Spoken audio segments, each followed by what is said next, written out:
মৰমৰ ছাত্ৰ ছাত্ৰীসকল তোমালোক সকলোকে আমাৰ এই চেনেলটোলৈ পুনৰবাৰ স্বাগতম জনাইছোঁ। বহুতো ছাত্ৰ ছাত্ৰীয়ে অসমীয়াত যেতিয়া ব্যাখ্যা কৰিবলৈ দিয়ে, ব্যাখ্যা কৰিবলৈ দিলে তেওঁলোকে ঠিকেই ব্যাখ্যা কৰাটো ধুনীয়াকৈ লিখে, কিন্তু সম্পূৰ্ণ নম্বৰ তেওঁলোকে নাপায়।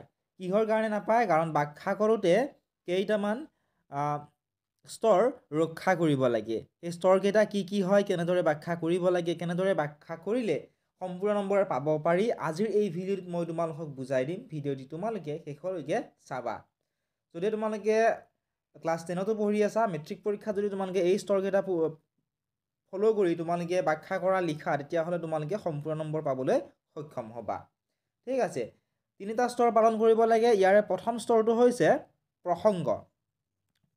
যেনে তোমালোকৰ যেতিয়া প্ৰশ্নটো দিয়া থাকে তাত লিখা থাকে যে প্ৰসংগ সংগতি দৰ্শাই ব্যাখ্যা কৰা। ঠিক আছে, প্ৰসংগত কি কৰিব লাগে চোৱা। প্ৰসংগত ব্যাখ্যা কৰিবলৈ দিয়া কথাখিনি কোনে ৰচনা কৰা, কি পাঠৰ পৰা লোৱা হৈছে আমি লিখিব লাগে। আৰু যদি আমাৰ মনত থাকে বা আমি জানো মূল যিখন গ্ৰন্থ আছে সেই গ্ৰন্থখনৰ নামটো আমি উল্লেখ কৰিব লাগে।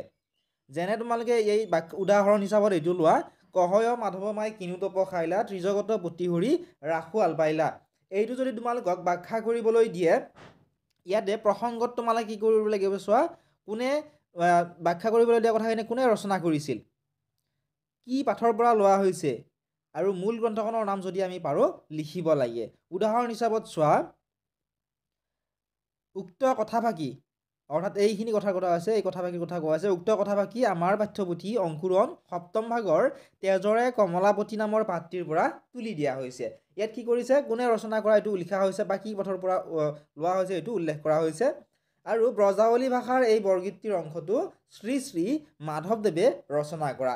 গতিকে চোৱা, প্ৰসংগত ধুনীয়াকৈ লিখা হ'ল যে কোনে ৰচনা কৰা আৰু কি পাঠৰ পৰা এইখিনি লোৱা হৈছে।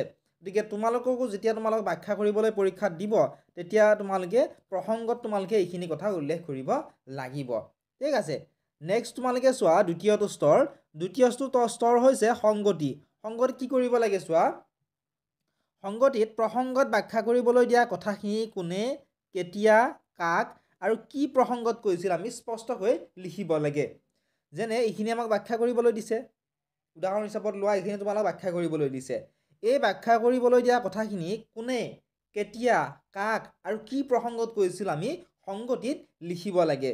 উদাহৰণ হিচাপত চোৱা, ইয়াতে সংগতিত কি লিখা হৈছে যে ব্ৰজৰ শিশুসকলে পুৱাই গৰু চৰাবলৈ ওলাইছে, শ্ৰীকৃষ্ণৰ বন্ধু দাম সুদামেও শ্ৰীকৃষ্ণক মাতিবলৈ ধৰিছে। শ্ৰীকৃষ্ণ কিন্তু গভীৰ নিদ্ৰাত, দাম সুদাম আদিয়ে শ্ৰীকৃষ্ণক মতা বুলি কৈ মাক যশোদাই কৃষ্ণক জগাবলৈ চেষ্টা কৰিছে। আৰু এই প্ৰসংগতে মহাপুৰুষ মাধৱদেৱে উদ্ধৃত কথাষাৰ কৈছে।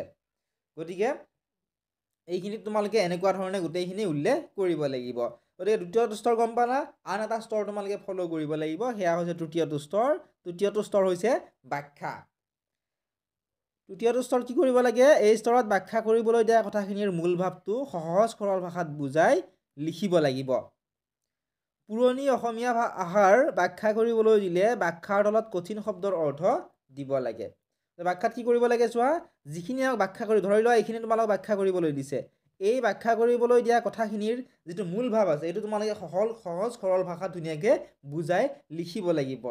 আৰু যদিহে কিবা কাৰণত পুৰণি অসমীয়া ভাষাৰ ব্যাখ্যা কৰিবলৈ দিছে, তেতিয়াহ'লে ব্যাখ্যাৰ তলত কঠিন শব্দৰ অৰ্থ লিখিব লাগে। যেনে চোৱা, এইখিনি হৈছে পুৰণি অসমীয়া ভাষা।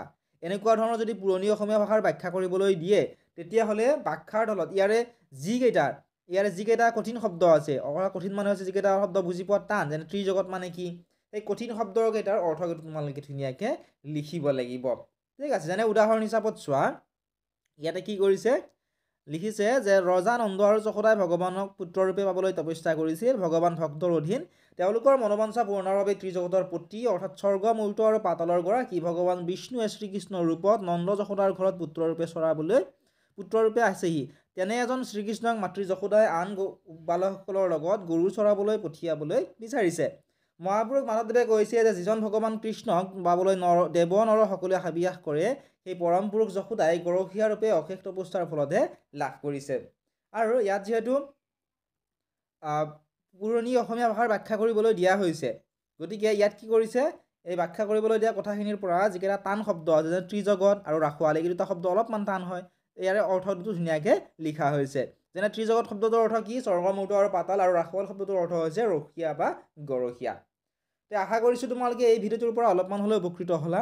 যদি ভিডিঅ'টো চাই ভাল পাইছে বা উপকৃত হৈছোঁ বুলি ভাবা, ভিডিঅ'টো লাইক কৰি দিয়াৰ লগতে তোমাৰ বন্ধু বান্ধৱীসকলৰ লগতো শ্বেয়াৰ কৰি দিবলৈ নাপাহৰিবা। আৰু ভৱিষ্যতে তোমালোকে যিমান ক্লাছতে নপঢ়া কিয় ব্যাখ্যা কৰোঁতে তোমালোকে এইকেইটা স্তৰ তোমালোকে ফ'ল' কৰিবা। তেতিয়া তোমালোকে যদি ব্যাখ্যা কৰাত তোমালোকৰ 4 বা 5 নম্বৰ যি তোমালোকৰ নম্বৰ দিয়া থাকে, টোটেল নম্বৰ তোমালোকে পাবলৈ সক্ষম হ'ব।